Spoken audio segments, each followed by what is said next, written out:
Thank you, Father Yahweh, for this day that you have made for yourself, that we should worship you, we should praise your holy name. We should remember that you are our all in all, the Alpha and the Omega, the beginning and the end of everything in our life. Thank you, Father. Glory be to your holy name. Thank you, Lord, Holy Spirit, for this scripture that you gave us this day to study. Ezekiel 27. Verses 1 to 36, the whole chapter. And thank you for the sermon that you led me to prepare, which I titled, When Being Showy Becomes a Shipwreck, Rebuild the Mind That Carries You. When being showy becomes a shipwreck, rebuild the mind that carries you. Beloved, this is a sermon and devotional through the lens of mental, emotional, and deliverance health care. Here is a personal story. The day my ship almost sank, I remember the day I realized I had been living for applause. It wasn't fame in the worldly sense. No magazine covers, no microphones, but I was addicted to being seen as together. Every compliment felt like oxygen. Every disapproval felt like drowning. Until one day, when I crashed emotionally and spiritually. That was my tire moment. When the ship are built on self-image, performance, and admiration began to sink. It was then that Yahweh whispered in my heart, I didn't make you to be admired. I made you to be anchored. This is the text overview. Ezekiel 27, the ship of Tyre. Ezekiel 27 describes Tyre as a magnificent merchant ship, strong, beautiful, wealthy, admired by the world. Quote, O Tyre, you have said, I am perfect in beauty, end of quote, in verse 3. But by the end of the chapter, the ship sinks beneath the sea, carrying all its treasures down with it. Quote, your riches, your wares, your merchandise, your merriness, fall into the heart of the seas in the day of your ruin. End of quote, verse 27.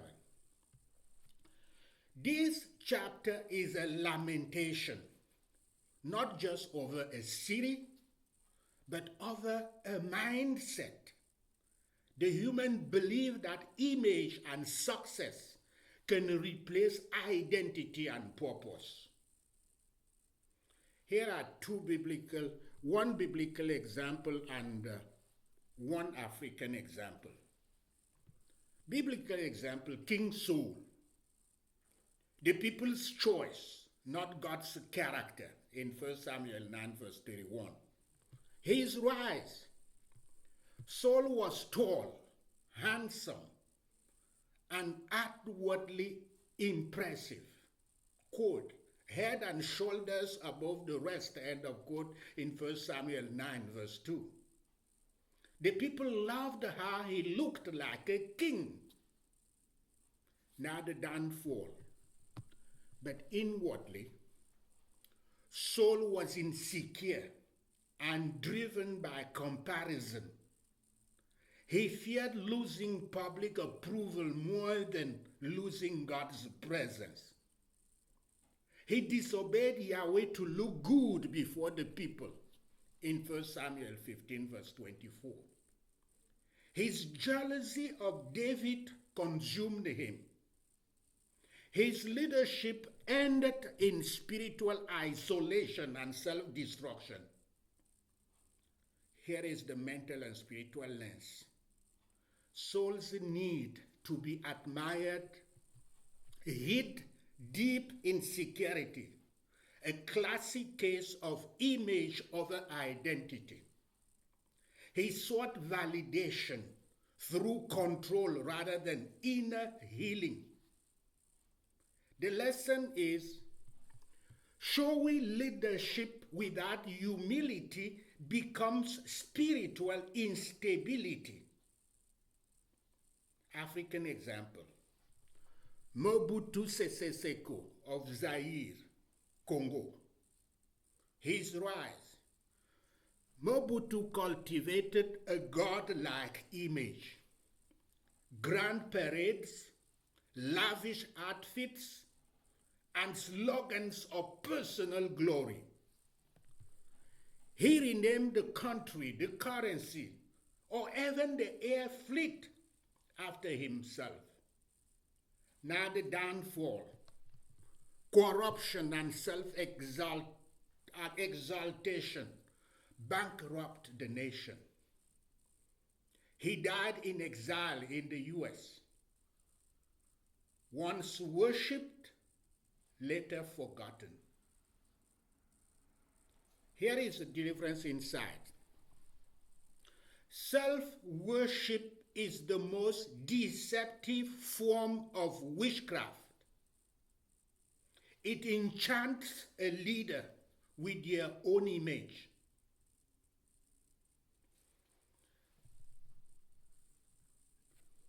Third part of this sermon, the ship of fame, which is where I give the mental and spiritual symbolism. The ship of Tyre represents more than wealth. It represents fame and the illusion of control. It's what happens when we trade substance for spotlight and security for performance. I'm going to give you the symbols and the meaning. Symbol, the ship, means our mind, self-image, or reputation. Cargo means our talents, achievement, and relationships.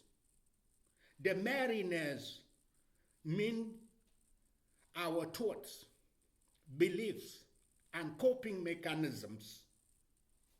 The storm means life's trials, criticism, or divine correction. And the east wind means Yahweh's breath that exposes pride and restores truth. So when fame or the need for validation becomes our compass, we drift from peace because we start sailing for people, not for purpose. Fourth, the mental health lens, the emotional toll of fame. First, fame overloads the soul. The mind becomes a vessel overloaded with expectations. The need to impress, to maintain, to perform. Soon, the emotional hull starts to crack.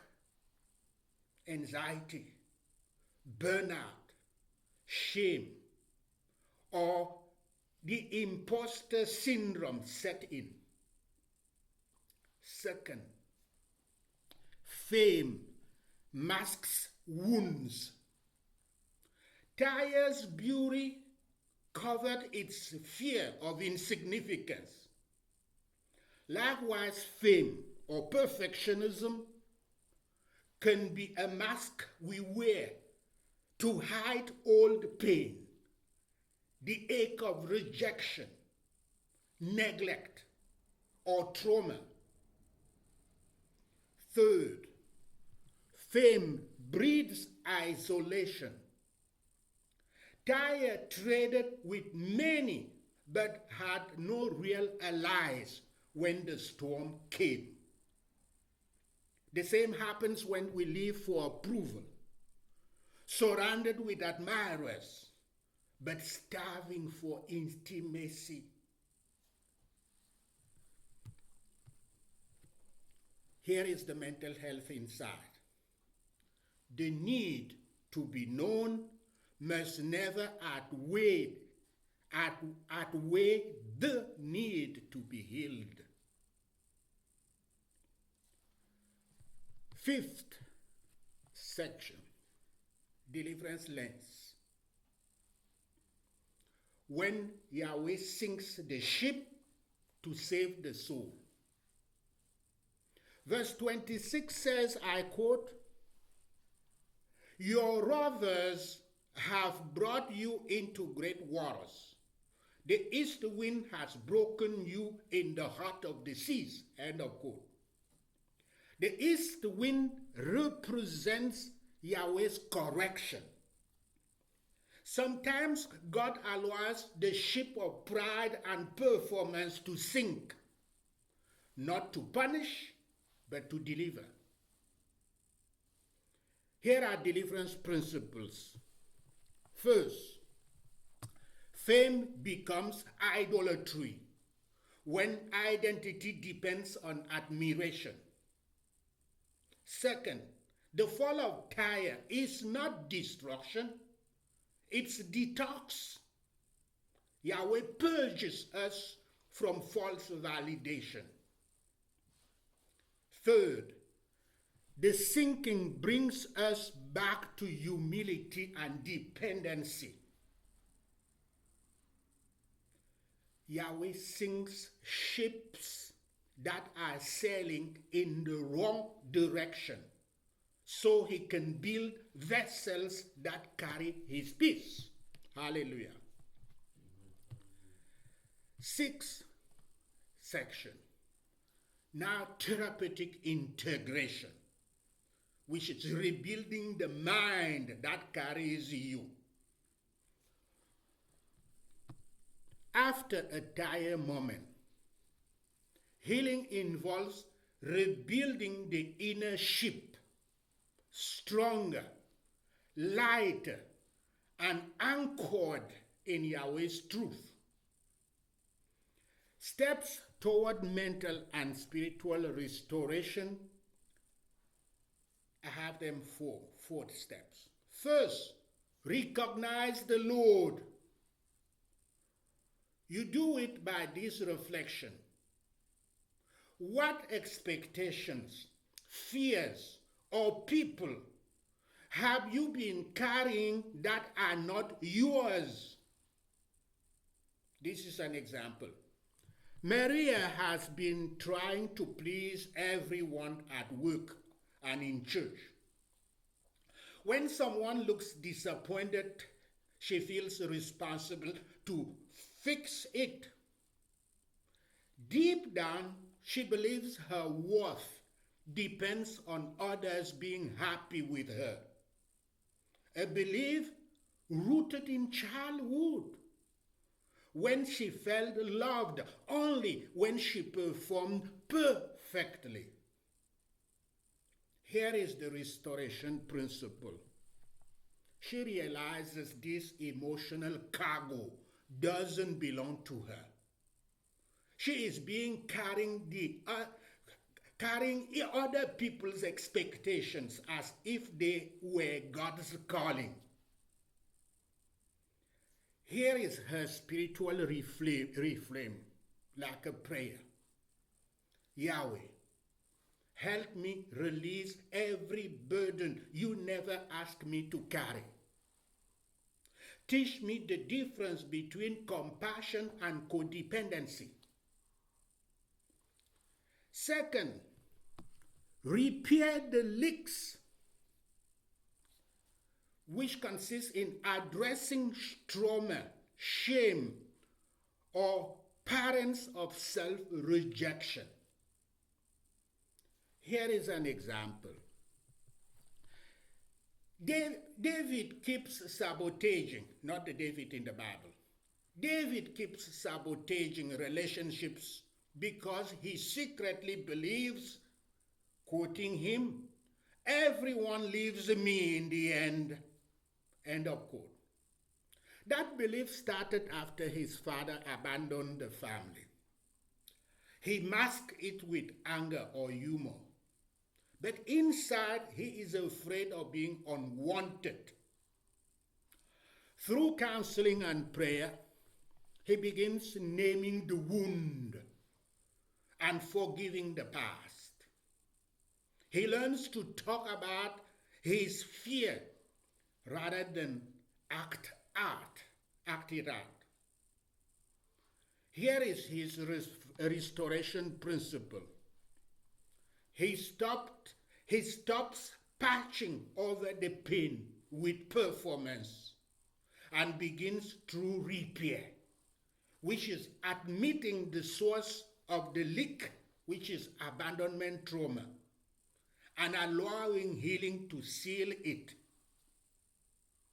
And this is his spiritual reframe, which he used as a prayer. Yahweh, heal the cracks in my soul. Fill the places where fear has been leaking my peace.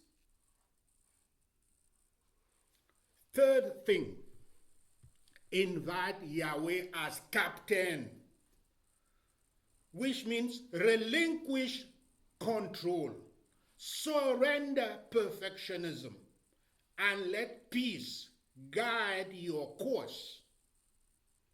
Here is an example. Angela organizes every moment of her life.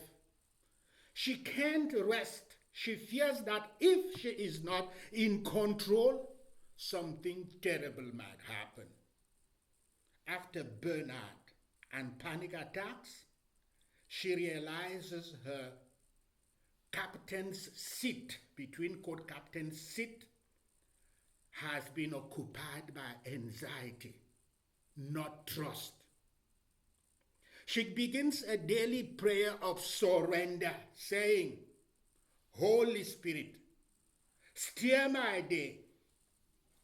I will do my part, but I won't oversail the storm.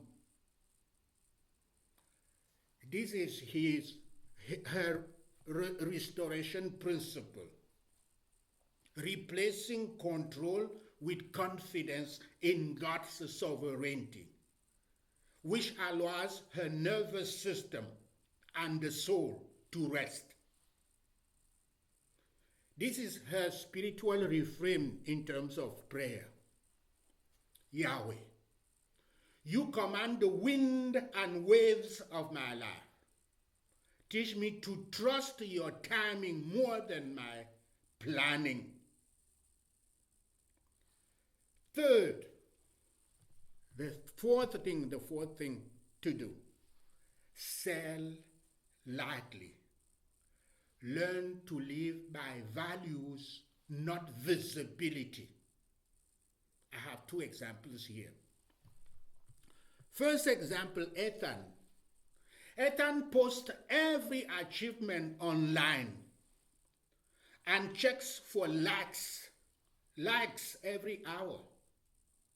When no one notices, he feels invisible and anxious. Through therapy and scripture, he learns to ground his worth in who he is, not who applauds him. He replaces public performance with private devotion, including morning prayer, helping his neighbor, or being present with family. And this is his restoration principle. He learns to travel light, no longer overloaded by comparison or the weight of reputation. And this is his spiritual reframe as a prayer. Yahweh, Strip away the need to be seen. Let my life shine quietly in obedience, not loudly in pride. The lesson here is that therapy helps you repair the leaks. Deliverance invites the Holy Spirit to fill the empty spaces. Second case example. The image that broke the home. This is the background. Pastor Emmanuel once led a small congregation faithfully. But after a long season of financial hardship, he lost his secular job. For several years, his wife's sister Ruth became the main breadwinner. She worked tirelessly, and the church began to see her as the strong one. Instead of finding comfort in partnership, Ruth began to crave recognition for her sacrifices. She wanted others to know that she was carrying the family. The admiration she received from church members gave her emotional fuel, but it also fed a quiet pride and resentment toward her husband's inactivity. Now the rise, seeking validation through gossip. To maintain her image of superiority, Ruth began venting her frustration publicly. She told the women in the church and other church leaders, that her husband was spiritually lazy and not really a man of prayer. To gain sympathy, she confided on the teenage sons, saying, "Your father doesn't care for us. I am the only one holding this family together." At first, people admired her honesty. She became the informal leader of the home and even of the congregation's gossip circles. But the unseen damage was already spreading like mold beneath the polished paint. Here is the demise, which is the psychological and spiritual fallout. First, the children's confusion. Hearing their mother's words, the boys began to see their father not as a flawed man needing grace, but as a fraud. They internalized the belief that manhood means failure and spiritual leadership was hypocrisy. They refused to go to college like their father, saying, "Why bother? Hard work and faith don't mean anything." In adulthood, they remain emotionally dependent, living at home, mistrusting authority, and resenting responsibility. Here is the psychological dynamic. Parental triangulation, as it is called in psychology, using children to meet emotional needs or validate adults' conflicts, creates role confusion and identity paralysis. The teenage in that age where the conflict is identity or role confusion, end in the failing side, which is identity confusion.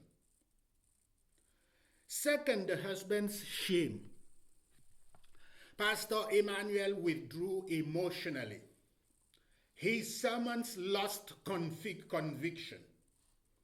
Every attempt to reassert authority was met with skepticism or mockery. Spiritually, he felt emasculated and abandoned. His prayer life dried up and depression crept in. Why pray? He once said, if even my house doesn't believe I am a man of God. Third, the wife's inner collapse. Though Ruth enjoyed admiration for a time, it became exhausting to sustain the performance.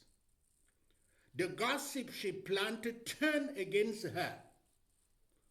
When church members began criticizing her harsh tone and controlling behavior, her need to be seen as strong became a cage. Quote, I wanted respect, but I lost peace, she later confessed. Here are the roots and the stronghold. Pride disguised as service. She wanted affirmation, not intimacy. Rejection wound. Her worth depended on being needed. Control spirit.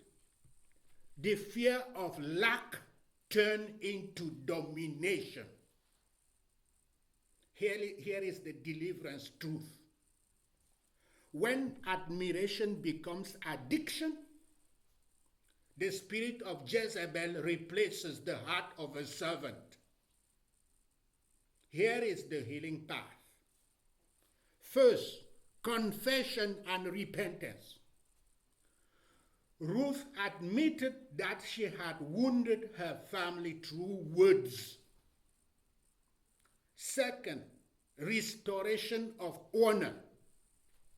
She publicly affirmed her husband before their sons and asked for forgiveness.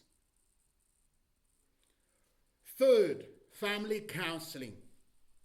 They addressed shame, masculine identity, and forgiveness through guided therapy. And fourth, spiritual renewal. Pastor Emmanuel rediscovered purpose in prayer and humility. Ruth learned submission as strength, not silence. The key verse here is Proverbs 14, verse 1. Quote, a wise woman builds her house, but with her own hands the foolish one tears hers down. End of quote. Proverbs 14, verse 1. Lessons for the church. Image without intimacy destroys legacy.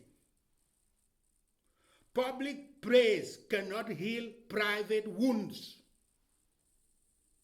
Children mirror what parents magnify. A couple's deliverance starts with humility, not hierarchy. Here are reflection questions for everyone. I have 3 of them. In what ways can admiration become idolatry in ministry families? How can spouses restore mutual honor when roles shift economically or spiritually? What are you teaching your children about manhood, womanhood, and grace through your conversations? Here are prayers for healing. Wish we can pray. Yahweh, heal the homes where words have become weapons. Thank you, Lord. All to your glory, in the mighty name of Yeshua the Messiah, we pray. Deliver husbands and wives from the need to impress people rather than love each other. Thank you, Lord. All to your glory, in the mighty name of Yeshua, the Messiah, we pray. Restore fathers in confidence, mothers in humility, and children in identity. Thank you, Lord. All to your glory, in the mighty name of Yeshua, the Messiah, we pray. Rebuild the ship of every family torn by pride and gossip. Thank you, Lord. All to your glory, in the mighty name of Yeshua, the Messiah, we pray. Anchor them again in your truth and peace. Thank you, Lord. All to your glory, in the mighty name of Yeshua, the Messiah, we pray. 7th section. Reflection and discussion questions, which I leave you with. First, what cargo have you been carrying to keep your image afloat? Where have you mistaken visibility for value? What would change if Yahweh, not public approval, became your compass? And what parts of your ship need repair emotionally, spiritually, relationally? 7th section, the closing word, which I titled Calm, the calm after the storm.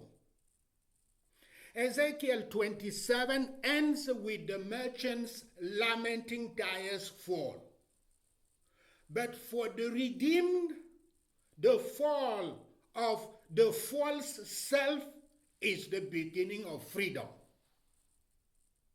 When your ship of fame sinks, Yahshua doesn't let you down, doesn't let you drown. He walks on the waters of your failure, reaches out his hand and says, "Peace, be still. Let me rebuild you from within." Here is the final affirmation that you may adopt. My worth is not in my waves, but in his wind. My fame is not in being seen, but in being sealed by Yahweh's love and peace. Know this, and the Lord Yahweh will bless you. Thank you, Father Yahweh, for your word of wisdom, your word of guidance, your word of teaching, your word of enlightening, your word of spiritual strengthening, spiritual growth, spiritual elevation. Thank you, Lord. Glory be to your holy name. Let us take these prayer points. Let us pray for deliverance and restoration. Let us pray.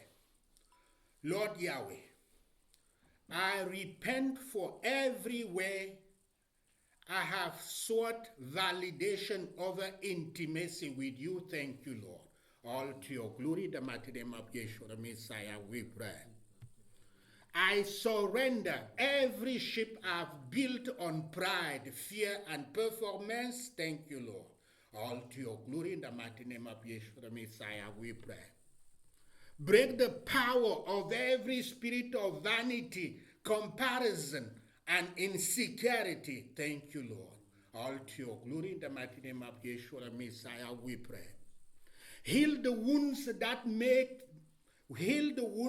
made me seek fame instead of freedom. Thank you, Lord. All to your glory, in the mighty name of Yeshua, the Messiah, we pray.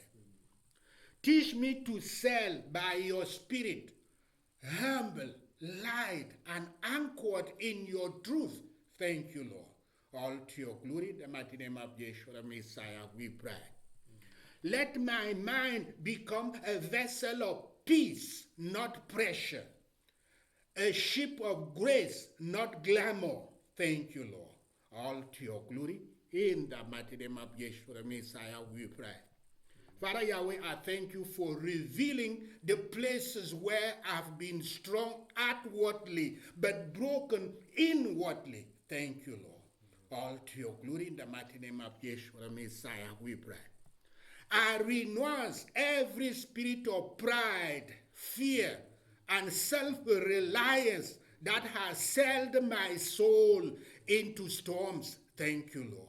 All to your glory, in the mighty name of Yeshua, the Messiah, we pray.